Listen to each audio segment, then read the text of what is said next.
José Leveña, de Publimetro. Sé que esto es un tema muy recurrente en las conferencias mañaneras, pero conocemos que al principio del sexenio se dieron a conocer varios casos de corrupción, enriquecimiento ilícito, vínculos con el narcotráfico, con el crimen organizado en los estados. Hoy siguen apareciendo departamentos, propiedades de ciertos gobiernos y vínculos con el narcotráfico. La semana pasada se conoció que varios senadores depositaron 4 millones de pesos a una candidata en Guadalajara. ¿Qué tiene que suceder para que la justicia investigue estos casos rápidamente? Bueno, hay que seguir con la transformación del país, hay que seguir limpiando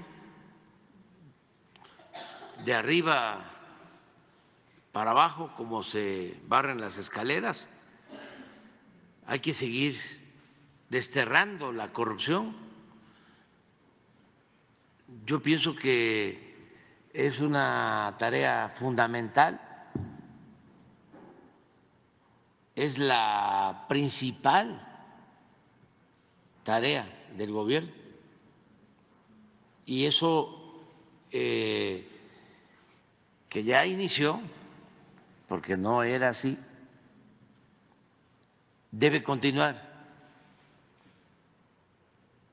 debe seguir adelante.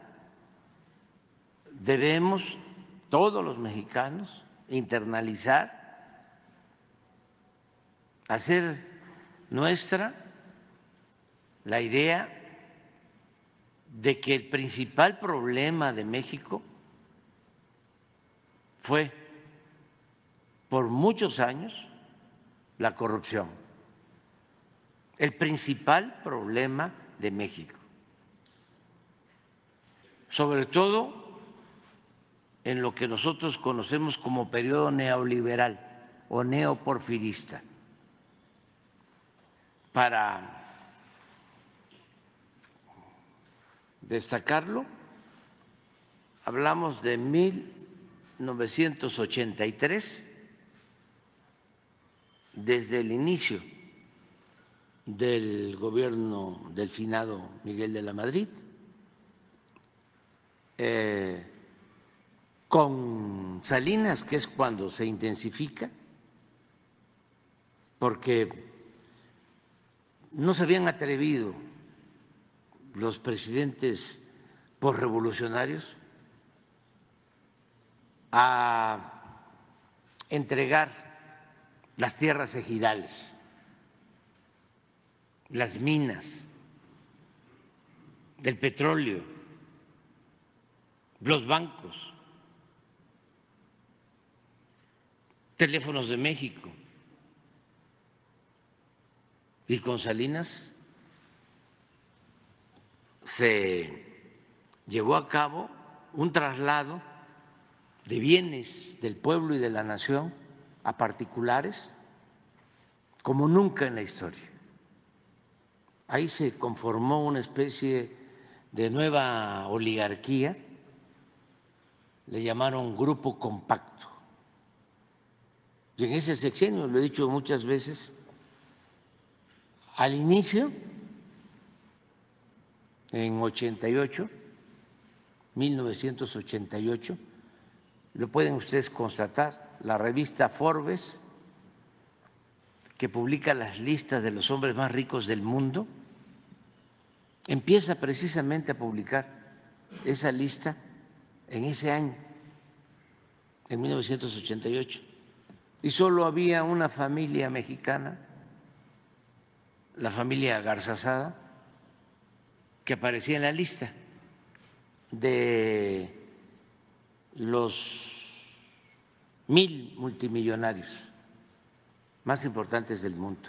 Una familia, creo que con 2.500 millones de dólares. Empieza la entrega de bienes de la nación a particulares, allegados a Salinas, y al final de Salinas, si ustedes ven la revista Forbes, de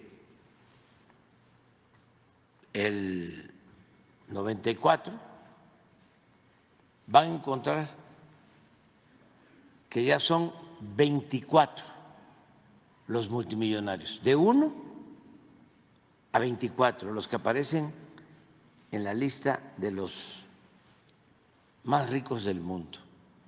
Y ya no son 2.500 millones de dólares, sino estos 24 acumulan 48.000 millones de dólares.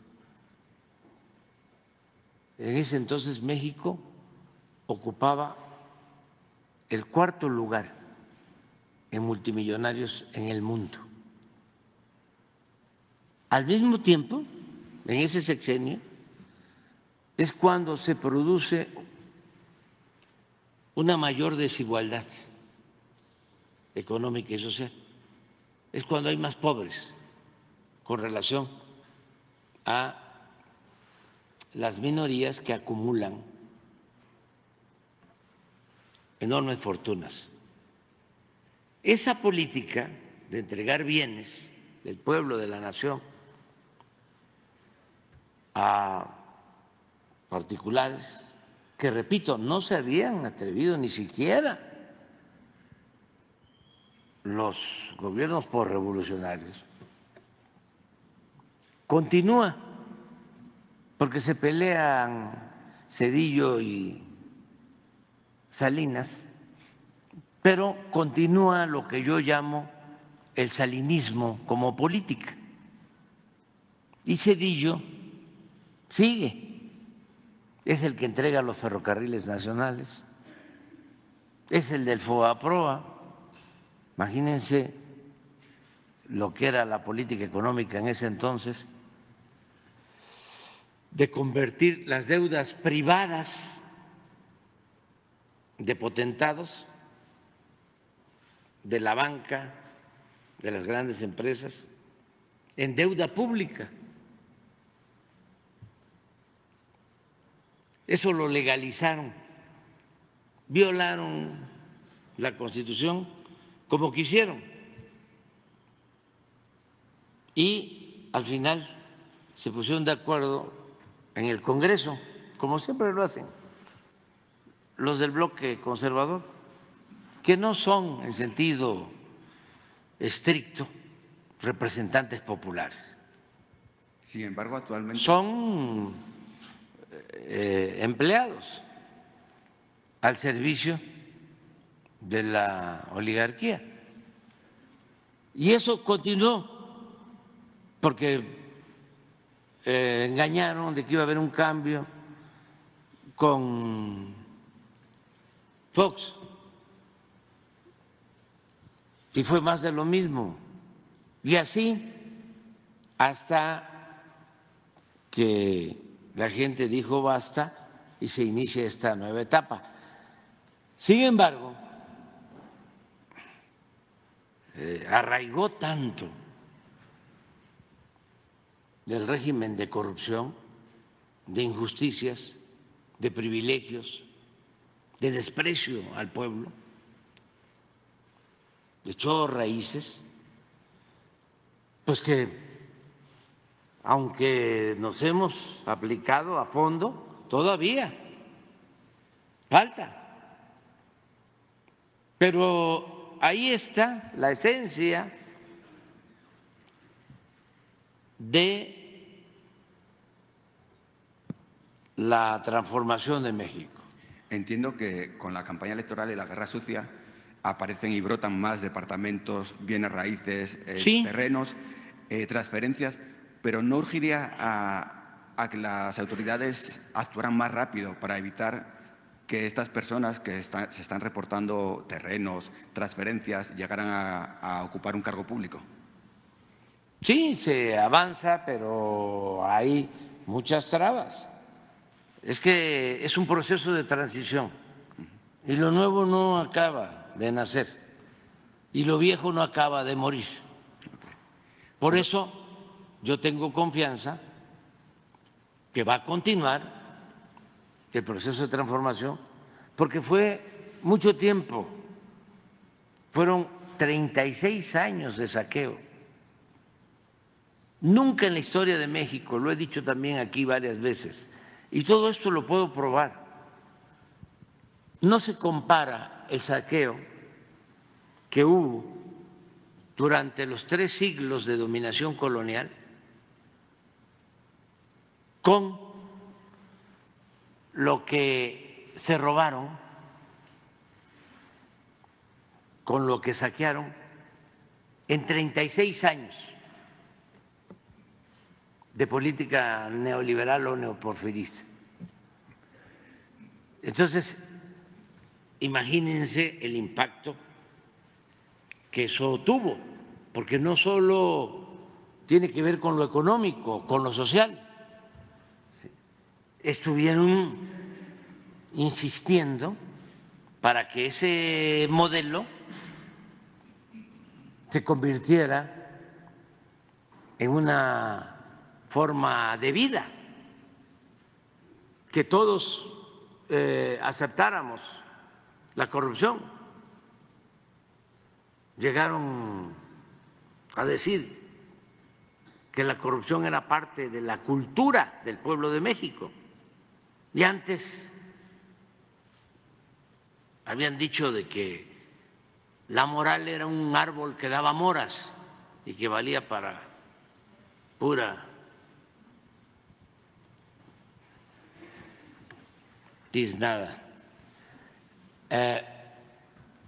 Por otro lado, Y llegaron a decir que político pobre, pobre político. Y muchas cosas se veía normal que de repente un político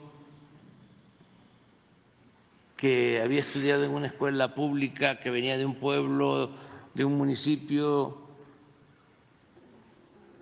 de repente ocupaba un cargo, se volvió la política una empresa lucrativa y ese político de la noche a la mañana aparecía con residencias, con departamentos en el extranjero.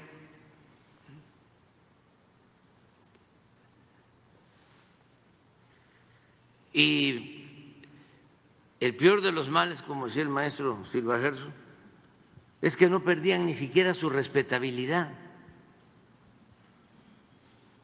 Porque en otros países, en España, por ejemplo, hay mucha corrupción, pero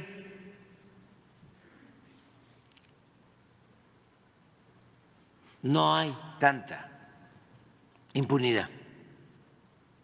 Y en México eran las dos cosas, muchísima corrupción y muchísima impunidad. Y claro, falta mucho y hay que continuar avanzando en ese propósito, pero sí se ha limpiado bastante, porque también, si ustedes me preguntan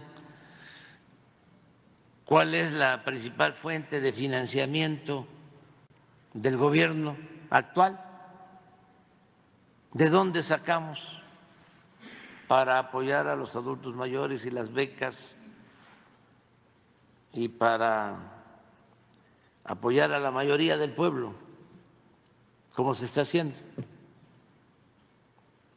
Es a lo mejor increíble, pero la principal fuente de financiamiento